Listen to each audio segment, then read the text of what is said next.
Hi guys, good morning. So, kagigising ko lang. Ayan. So, ito po yung face ko.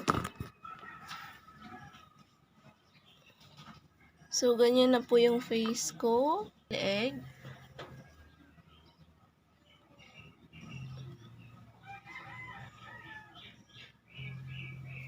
So, hindi po ako nawawala ng pimples kasi kinakamot ko siya.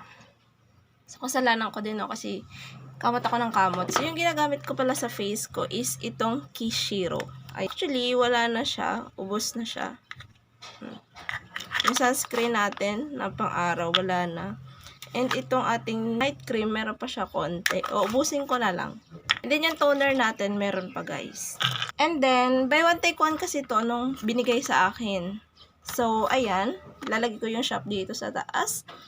And, ibalalagay ko yung link sa baba. Okay. Tapos ko na yung isang box. And nagamit ko na din yung sabon nila. So, ang ganda na sabon kasi mabula and ang bango. And ito, hinaf ko lang siya, yung sabon nila.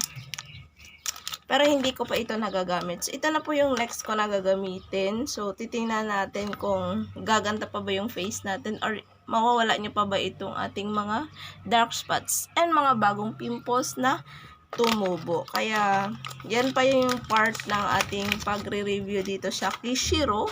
So, meron ako mga nagawang video ng mga nakaraan. Kaso lang, nabura siya.